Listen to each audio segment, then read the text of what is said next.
Graça e paz, amada igreja. Vamos estar abrindo lá no livro de Êxodo. Êxodo, capítulo 4. Lá no comecinho da Bíblia, passando Gênesis, Êxodo, segundo livro, capítulo 4, a partir do verso 24. Nós vamos fazer uma leitura bem breve, porque nós temos bastante coisa a estudar, apesar da brevidade do texto. Êxodo capítulo 4, versículo 24. Numa hospedaria ao longo do caminho, o Senhor foi ao encontro de Moisés e procurou matá-lo. 25. Mas Zípora pegou uma pedra afiada, cortou o prepúcio de seu filho e tocou os pés de Moisés. E disse: "Você é para mim um marido de sangue." 26. Ela disse: "Marido de sangue", referindo-se à circuncisão. Nessa ocasião, o Senhor o deixou. Amém? Irmãos, primeiro, para que nós possamos começar aqui entendendo o contexto desse livro, eu quero fazer uma breve recapitulação a respeito de Moisés, que é esse personagem bíblico, talvez o mais famoso do Antigo Testamento, que nós conhecemos muito bem quem foi Moisés. Mas aqui eu quero recapitular com você, desde o início ali, do que nós chamamos de Êxodo.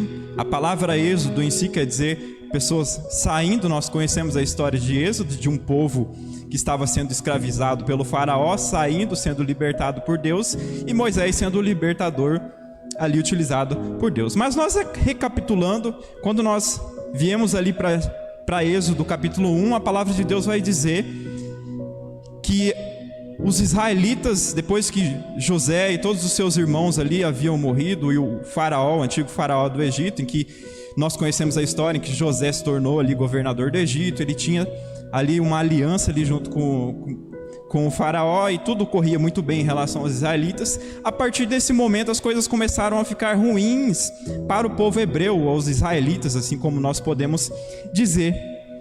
E aconteceu que esse povo começou a se multiplicar de uma forma em que o faraó entrou-se um novo faraó, um novo governador ali do Egito, e ele começou a se preocupar em relação ao número com a constância, a proporção que o povo israelita estava crescendo. Um dado interessante é que o que preocupava ali o Egito era em relação aos israelitas crescerem a tamanho número, e quando fosse dada uma oportunidade, que naquele momento o Egito era a maior potência daquele momento, os israelitas se aliassem com os inimigos ali do Egito, a Babilônia e entre outros, para que viessem atacar o Egito. E a grande preocupação do faraó seria essa. E então, em meio a esse contexto, nós temos o nascimento de Moisés. E por meio disso, desse descontrole ali no nascimento de pessoas, o faraó ele decretou ali que todo menino, todo do sexo masculino, deveria ser morto, não deveria deixar nascer. E no meio de tudo isso, Moisés nasceu. A Bíblia relata que foi um casal, e aí a mãe dele viu que ele era um menino especial. A Bíblia relata que houve um período durante esse tempo em que ele nasceu, e ela, sabendo desse decreto que o faraó havia dado, ela em um determinado momento o separou e o colocou num cesto de junco, que nós sabemos, no rio Nilo. E ali a filha do faraó, como nós conhecemos a história, aparece, vê aquele menino chorando, e a filha, ali no caso a irmã de Moisés, vai e fala com ela. E aí a filha do faraó diz que precisava ali cuidar daquele menino, que iria cuidar, e que precisava de uma mãe para poder tratar. E ela fala: "Não, eu conheço uma pessoa que pode estar cuidando dela." Olha que só que interessante, a própria mãe de Moisés em si. E aí que a gente já começa a ver a provisão de Deus durante a vida de Moisés. Então a própria mãe de Moisés ali, ela é trazida ali pro palácio ali, e ali ela faz toda a educação durante um tempo. E a Bíblia relata que Moisés ele é criado ali com todos os princípios, com todos a sabedoria e tudo que tinha de conhecimento do Egito. Ele foi considerado um príncipe do Egito. E então, partindo mais à frente, Moisés ele vai ter algumas coisas que são importantes aqui para nós estarmos estudando, porque a Bíblia vai relatar que Moisés, em um determinado momento, depois que ele havia crescido ali no Egito, ele tinha consciência de que ele não fazia parte ali do povo egípcio, que ele era um hebreu. Ele viu um dos irmãos dele, assim nós podemos dizer, como assim nós somos irmãos na igreja, sendo ali, conforme nós começamos falando, explorado, sendo espancado, e ele resolveu agir com as próprias mãos e matou um homem ali, já pensando que poderia ser, porque ele já entendia que Deus tinha um plano para ele, e que naquele momento já ele estava pronto para agir e ser um dos líderes ali daquele povo para libertar Israel. E então ele vai lá, mata aquele homem, e alguns dias depois ele se dá em conta de que havia sido visto matando aquele homem, e ele pega e foge para Midian, que é onde começa a narrativa que nós aqui estamos. Nesse período de Midian se passam 40 anos da história da vida dele, e que vem o chamado de Deus prosseguindo. Aí Deus vai ter o encontro, a sarça em chamas que nós conhecemos, que não se consome, e lá Deus vai se apresentar para Moisés, mostrando o plano que ele tem para libertar Israel. Mas que toda essa introdução eu acredito que seja importante para que nós entendamos, para que assim nós possamos trabalhar a seriedade da aliança e a obediência de Deus. A seriedade da aliança e da obediência de Deus. Esse texto ele é muito pouco trabalhado e conhecido, porque é um pequeno trecho ali da viagem de Moisés, depois que Deus havia abordado Moisés, havia o convencido, porque Deus ele não obriga ninguém a aceitar o seu chamado, ele na sua boa vontade, ele nos convence, ele fala conosco, ele não viola aquilo que nós conhecemos como livre-arbítrio. Então ele convence. Nós sabemos que Moisés, por vários momentos, se faz relutante, fala que não é capaz, que não tinha capacidade de oratória. O Senhor dá até uma dura nele, que nós conseguimos ver no versículo 11 do capítulo 4, que o Senhor fala: quem deu boca ao homem não foi eu? Então eu vou preparar tudo o que você precisa para que possa libertar o povo de Israel. Mas o fato é que, depois de Deus ter convencido, Moisés ele então parte para sua caminhada de volta ao Egito para libertar o povo, depois de Deus ter utilizado o instrumento que ele tinha, nós chamamos de cajado, para que pudesse fazer os milagres e mostrar ao povo. E então nós temos, durante o período dessa viagem, Moisés ele vai até uma hospedagem, e lá ele se hospeda.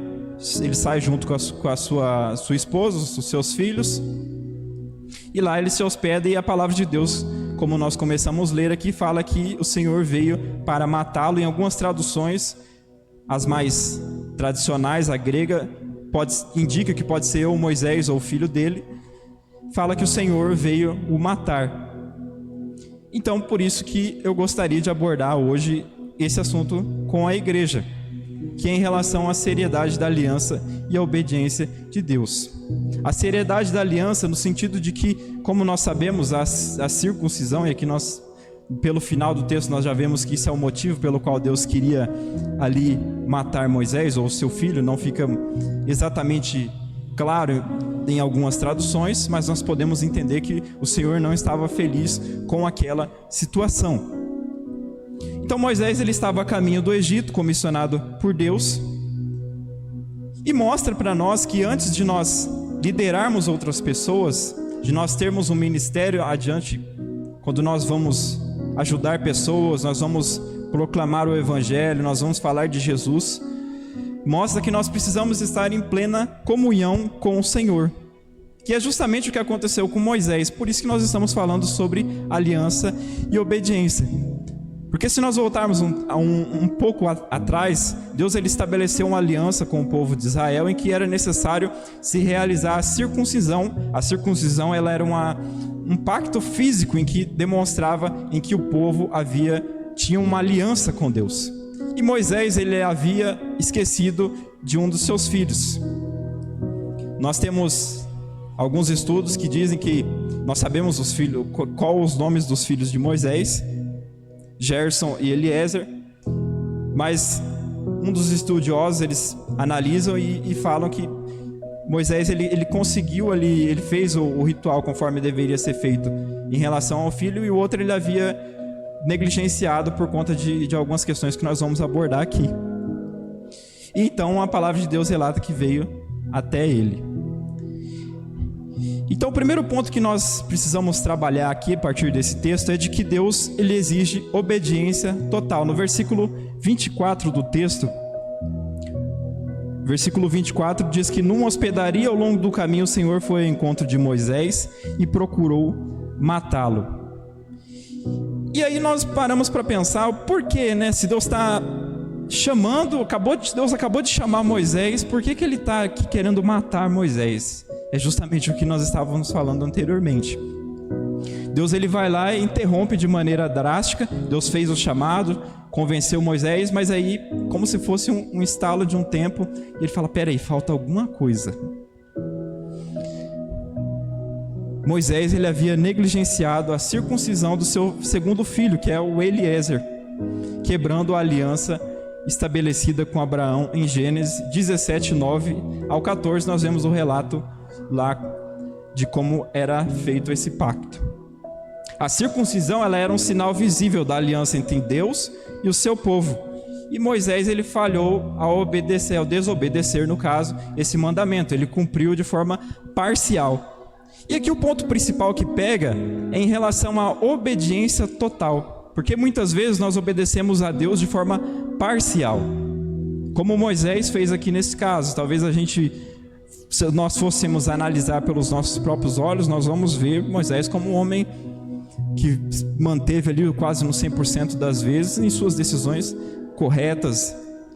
E em um determinado momento, e nós sabemos que tem dois momentos em que Moisés ali não cumpriu conforme Deus havia o mandado. Um dos episódios foi quando Deus estava ali com o povo e precisava de água, e ele bateu com seu cajado na rocha, e foi um dos motivos dele não ter entrado na terra prometida. E o outro motivo foi justamente esse que nós estamos falando. A Bíblia fala que Moisés era um dos homens mais calmos ali da Bíblia naquele momento. E Moisés, então, ele não teve a obediência total. E da mesma forma, hoje isso ecoa em nós. Muitas das vezes nós deixamos de ter a obediência total a Deus. Se Deus está falando para nós irmos para um caminho, é para nós irmos para aquele caminho, fazer tal coisa, arrumar tal coisa, se relacionar com tal pessoa, fazer tal coisa. É tudo conforme o passo que Deus dá. E muitas das vezes nós, por conhecimento que nós achamos que nós já temos suficiente, nós decidimos tomar algumas decisões que não cabe a nós tomar. E isso acaba sendo de forma ruim, pois Deus, ele quer que nós obedeçamos ele de forma total, não parcial.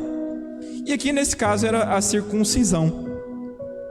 Deus, ele não pode ser representado, no caso aqui Moisés, ele não poderia representar Deus por alguém que não está em plena obediência.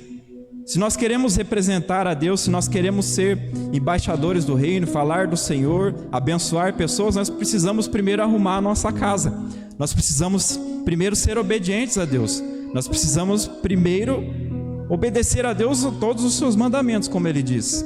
Nos mínimos detalhes, tem muitas pessoas que deixam se influenciar por questões mínimas e pequenas, pessoas que relativizam as coisas na vida. Talvez uma mentira bem pequena, que eu acredito que não vai influenciar em nada, que se eu contar não vai fazer com que eu me afaste de Deus. E é de pouco em pouco essas mentiras, muitas vezes que eu vou contando e achando que são inofensivas, é que faz me afastar de Deus e faz eu entrar em desobediência total. É do parcial em parcial, em que eu me aprofundo tanto, em que eu chego numa desobediência total a Deus e que eu me perco, eu não sei mais simplesmente no que eu estou fazendo realmente. Então são mínimos detalhes que o Senhor ele está prestando atenção nas nossas vidas. O Senhor é um Deus de detalhes.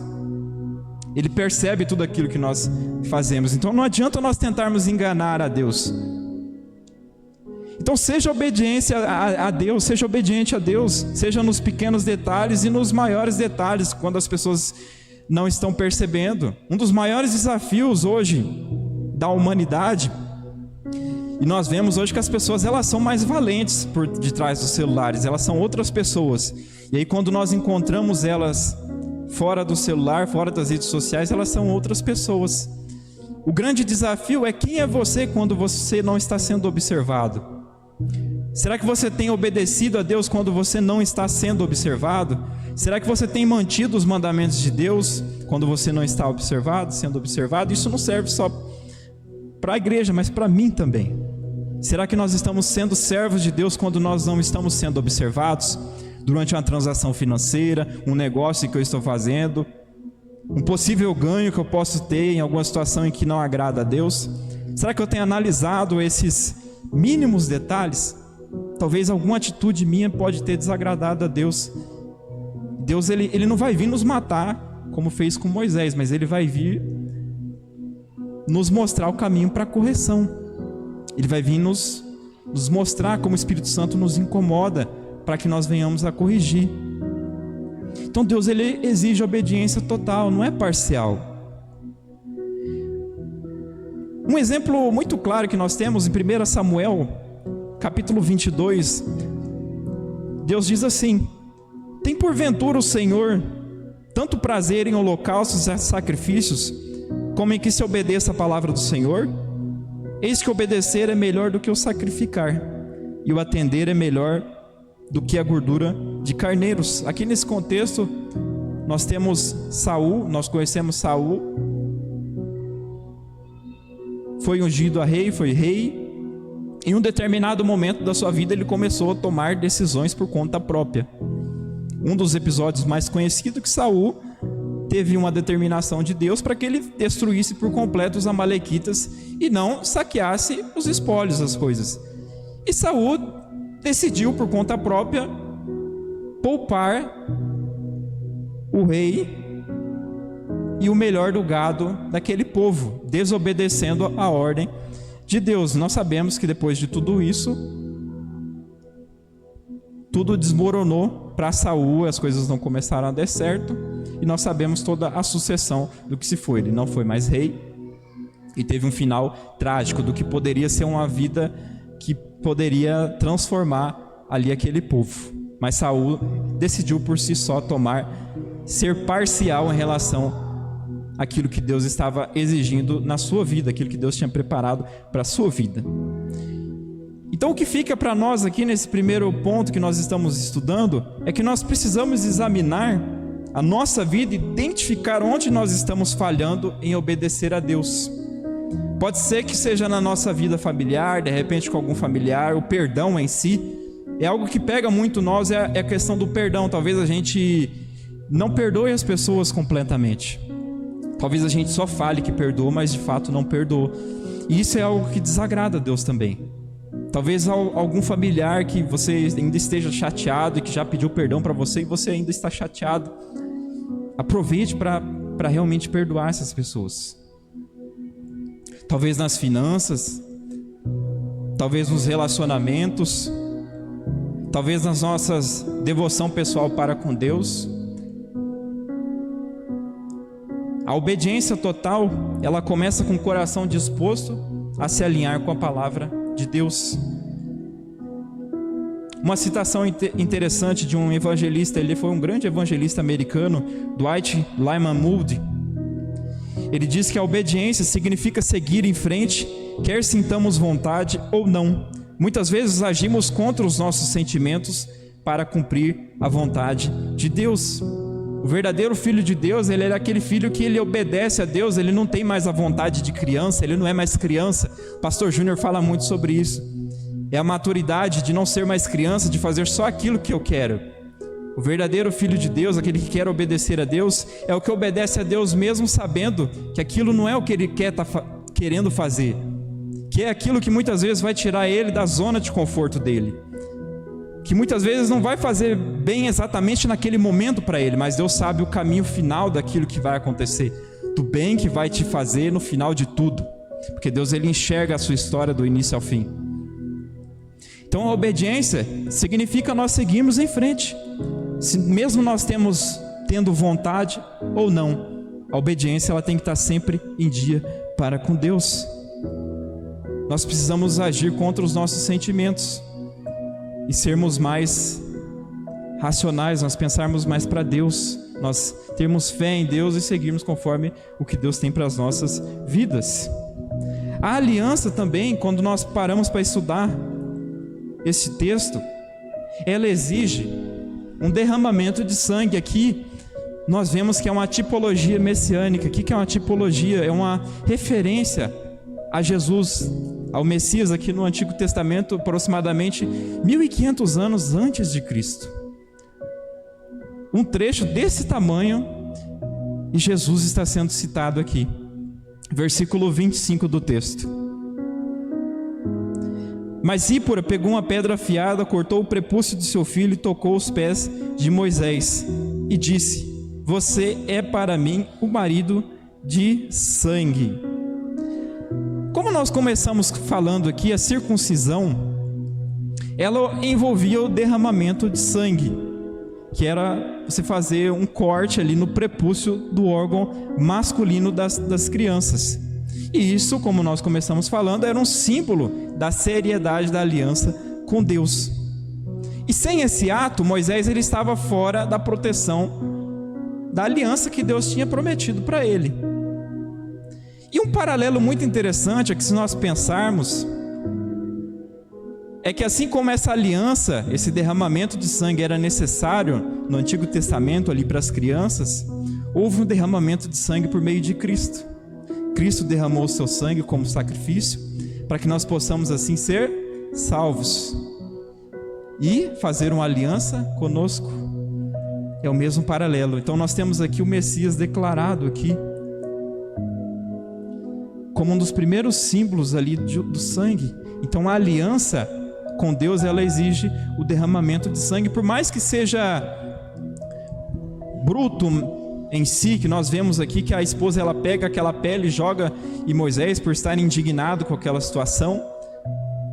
Deus ele exige o derramamento de sangue para que haja remissão dos pecados. Hebreus 9:22 fala que sem o derramamento de sangue não há remissão de pecados. Sem o sangue de Jesus nós não podemos ser purificados, nós não somos salvos. Então nós precisamos do derramamento de sangue para estabelecer uma aliança com Deus. Se nós imaginarmos uma promessa em que nós fazemos com alguém, nós selamos isso com um aperto de mão. No passado, a circuncisão, ela era como esse aperto de mão, um aperto físico em que nós íamos lá e apertávamos a mão e simbolizava a aliança com Deus. Era um sinal visível de um acordo entre Deus e o seu povo. Hoje, o sangue de Jesus, ele é o sinal da nova aliança, mostrando que ele pagou o preço por nossos pecados. A aliança com Deus, ela sempre vai envolver um custo para nós. No passado, ela era o sangue dos animais. Hoje, é o sangue de Cristo. Então nós temos que valorizar o preço pago por essa redenção. Para que nós possamos viver sobre essa aliança, nós precisamos reconhecer o sacrifício de Jesus e permitir, porque muitas vezes nós não permitimos realmente que Jesus venha sobre as nossas vidas e nos purifique diariamente. Significa nós abandonarmos os pecados, nós buscarmos a santidade e nós vivermos em gratidão pelo que Ele tem feito por nós.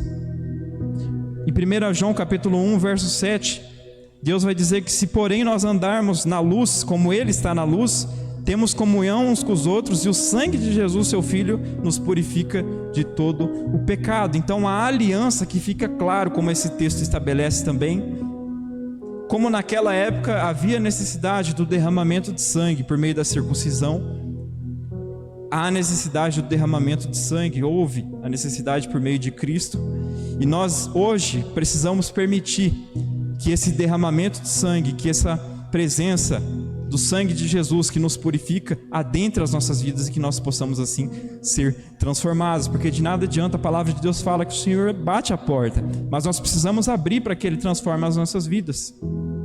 E muitas das vezes nós não abrimos e continuamos persistindo, errando e caminhando pelo deserto como aquele povo que caminhou teimosamente sem compreender de fato o que Deus queria fazer para a vida deles.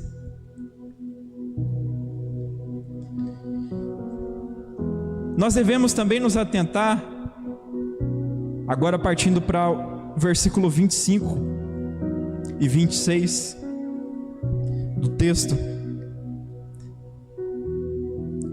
a parte B, vai dizer assim que você é para mim um marido de sangue, e aí no verso 26 ela disse, marido de sangue, referindo-se à circuncisão. Nessa ocasião o Senhor o deixou. Aqui eu quero focar com você a respeito da expressão que ela diz, marido sanguinário. Algumas traduções diz marido sanguinário, marido de sangue. E aqui quer dizer muito a respeito do ambiente em que Moisés estava inserido, o seu ambiente familiar. Quando nós estudamos, tudo indica que havia um conflito ali, porque os midianitas, que nós chamamos, eles não tinham esse costume de realizar a circuncisão. Tanto o sogro quanto a esposa de Moisés não tinham esse costume, e devido à primeira circuncisão que havia sido feita no primeiro filho, eles haviam se espantado ali com a brutalidade, com o derramamento ali de sangue, como nós estamos falando, e houve ali um consenso ali de Moisés com a sua esposa, com a sua família, para que não viesse a ser feito a circuncisão do seu segundo filho. Então Zípora, a esposa de Moisés, ela teve que tomar ali a iniciativa naquele momento, porque se ela não tomasse a iniciativa de realizar a circuncisão. E um dado interessante é que nós, ao lendo essa história, nós pensamos que são meninos ali pequenininhos e tal, mas já tinham se passado 40 anos ali. Provavelmente eram homens já. Já havia passado a circuncisão, fala que deveria ser nos 8 primeiros dias. Eles já eram homens. Então Zípora ali naquele desespero, ela precisou tomar a atitude de circuncidar o seu filho, e isso era responsabilidade de Moisés. E é algo interessante também, porque a Bíblia fala que o responsável da família é sempre o homem. Sempre quando tudo está indo errado com a sua família, Deus vem ao responsável, como veio lá em Gênesis, o responsável é o homem, ele é o responsável pela sua família. E justamente aqui na palavra de Deus, Deus veio para tentar matar Moisés. Então era algo que era responsabilidade de Moisés. E então nós devemos nos atentar para o perigo de nós agradar pessoas ao invés de Deus. Moisés aqui claramente queria agradar a sua família, agradar a sua esposa naquele momento, em detrimento de Deus. Ele queria que tudo ficasse em paz ali na sua casa, ao invés de realizar a circuncisão do seu filho, deixou isso passar. E foi assim que o Senhor foi a seu encontro. Isso sugere que ele pode ter cedido à resistência da sua esposa e da sua família, priorizando agradar a ela ao invés de obedecer a Deus. Então Moisés, naquele momento, o homem chamado para liderar o povo, ele naquele momento havia falhado em liderar a sua família, por causa do medo de desagradar. E é um ponto importante para nós pensarmos, quantas vezes nós deixamos de obedecer a Deus para agradar outras pessoas. Diante de algumas situações de pressão, de algumas famílias isso acontece muito, ou alguma situação específica em que eu tenho que escolher ali entre agradar a Deus e agradar uma pessoa, e muitas vezes as pessoas tristemente acabam escolhendo agradar as outras pessoas. 1 Timóteo 3,5 falando a respeito da responsabilidade do homem, fala que, pois se alguém não sabe governar a sua própria família, como poderá cuidar da igreja de Deus? Para nós entendermos um pouco melhor, nós devemos imaginar, você imagine aí um médico, e aí o paciente vai e pede para ele, olha, eu não quero que você faça uns procedimentos aí, faz uns procedimentos mais leves aí, porque eu não quero que você faça. E aí ele vai lá e prescreve um tratamento errado, colocando a vida dele em risco. Da mesma forma, quando nós priorizamos agradar pessoas, ao invés de obedecer a Deus, nós colocamos a nossa vida espiritual e a dos outros em perigo. Aqui Moisés, ele ao priorizar agradar a sua família, ele colocou a sua própria família em risco. Ele colocou a sua própria família em risco, porque ele chamou a atenção de Deus para que Deus viesse a matá-lo ou matar o seu filho, como nós começamos a falar. Então ele teve um efeito totalmente contrário do que aquilo que ele esperava que acontecesse. Ele queria proteger o seu lar, manter em unidade a sua família, mas ele atraiu a ira do Senhor para diante da família dele. Então, na busca por agradar pessoas, muitas vezes nós atraímos a ira de Deus para as nossas vidas, a destruição para as nossas vidas. Quantas vezes nós não cedemos à pressão de agradar pessoas, seja no trabalho, na família, na igreja, deixamos de obedecer a Deus. Gálatas 1:10, acaso busco eu agora a aprovação dos homens ou a de Deus? Ou estou tentando agradar a homens? Se eu ainda estivesse procurando agradar a homens, não seria servo de Cristo? Nós que somos servos de Cristo, nós precisamos procurar obedecer a Deus e agradar a Deus, não aos homens, para que assim nós possamos ser filhos de Deus. Atos capítulo 5, 29, Pedro e os outros apóstolos responderam: é preciso obedecer antes a Deus do que aos homens. Vários versículos aqui para você entender que realmente a palavra de Deus se trata de nós obedecermos aquilo que sai da boca de Deus, das suas escrituras, e seguirmos pelo caminho que Ele tem para nós. Então, em que áreas da sua vida você tem priorizado agradar pessoas ao invés de obedecer a Deus? Como que você pode tomar uma posição firme para agradar o Senhor acima de tudo? Um pastor presbiteriano americano muito famoso que chama Tim Keller, ele diz que quando as pessoas dizem: sei que Deus me perdoa, mas não consigo me perdoar, elas querem dizer que falharam com um ídolo cuja aprovação é mais importante que a de Deus. Quando uma pessoa ela diz que se perdoou, mas na verdade ela não acredita, ela não consegue se perdoar, na verdade ela criou um ídolo para si mesma. E ela acha que a aprovação dela mesma é mais importante do que Deus. Quando Deus está falando que já a perdoou, ela ainda não consegue se perdoar. Da mesma forma que as outras pessoas que buscam a aprovação de outras para que possa continuar vivendo. Então tome cuidado ao agradar pessoas ao invés de Deus. Pratique mais agradar a Deus e a dizer não para aquelas situações que muitas vezes são necessárias dizer o não. Pare de ser permissivo demais. Obedeça aos mandamentos do Senhor e diga sim sempre para Deus. Seja sempre sábio. E por fim, a disciplina de Deus, ela é um ato de amor e restauração. Versículo 26, para nós encerrarmos. Ela disse: marido de sangue, referido-se à circuncisão. Nessa ocasião o Senhor o deixou. Essa parte final. Nessa ocasião o Senhor o deixou. A disciplina de Deus, aqui nós vemos que foi uma disciplina de Deus, claramente foi um ato para restaurar ali a condição que Deus tinha para Moisés, para que ele pudesse voltar à missão de libertar o povo ali no Egito. Ele precisava passar por essa situação, por essa disciplina, para que ele pudesse liderar aquele povo. Se ele não passasse por essa situação, não tinha como. E Deus veio por meio da disciplina corrigi-lo. Ele foi tomado a providência que precisava tomar, foi corrigido, e Deus assim restaurou ali, cuidando, mantendo a sua vida, porque ele poderia ceifar a vida de Moisés, manteve a sua vida e trouxe restauração para a vida dele e da sua família.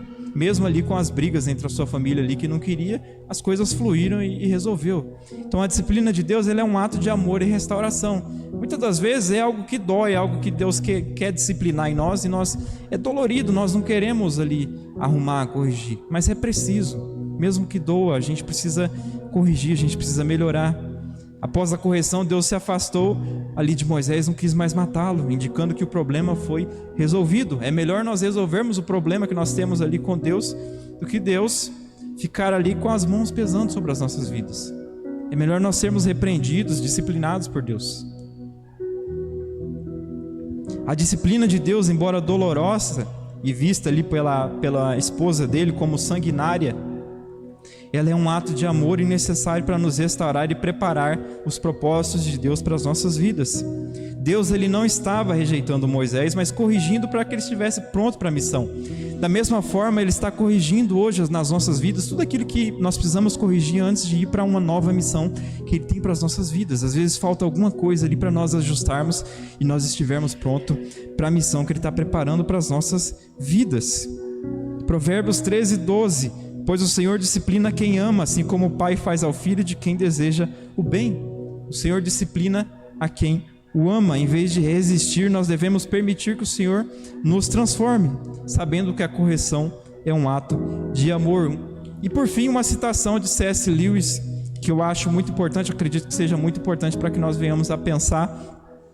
Deus ele sussurra em nossos prazeres, fala em nossa consciência, mas grita em nossa dor.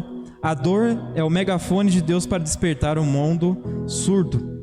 A dor, ela é um megafone de Deus para despertar um mundo surdo. Muitas vezes nós precisamos sentir dor para que nós venhamos a voltar a enxergar aquilo que nós estamos errando, a corrigir, a melhorar. Muitas vezes Deus ele precisa trazer a dor sobre as nossas vidas. Muitas pessoas se questionam por que Deus traz a dor em algumas pessoas, porque ele precisa mostrar algumas situações em que nós não estamos enxergando, e por meio da dor nós enxergamos, nós somos disciplinados, nós somos preparados, nós encaminhamos e voltamos para os trilhos onde nós nunca deveríamos ter saído. Então, para nós recapitularmos aqui em 4 pontos o que nós aprendemos com o texto de hoje, com Moisés, com esse pequeno ato ali de desobediência de Moisés. Primeiro, seja totalmente obediente a Deus, não parcial. Segundo, reconheça o sacrifício de Jesus e permita que o seu sangue o purifique diariamente. Terceiro, em que áreas da sua vida você tem priorizado agradar pessoas em vez de obedecer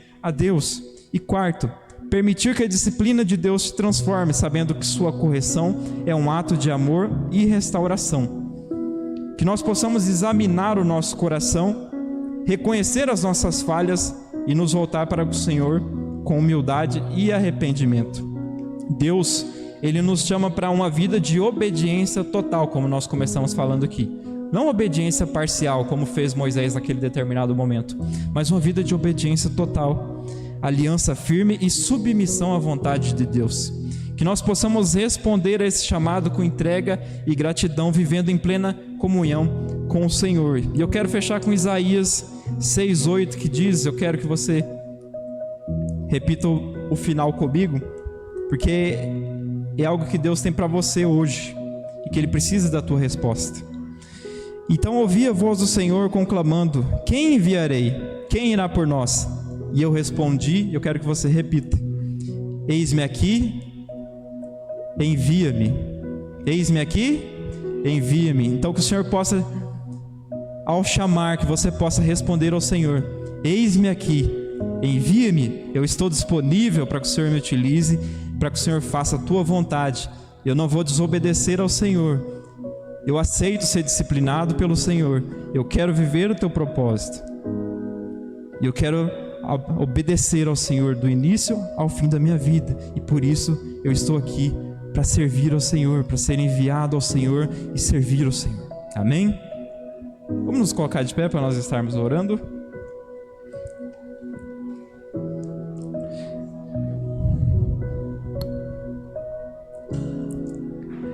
Senhor Deus, nós te agradecemos, ó Pai, pela oportunidade que o Senhor nos dá nessa noite. Obrigado pela tua presença, pela tua palavra, pela vida de cada pessoa que aqui está, ó Deus.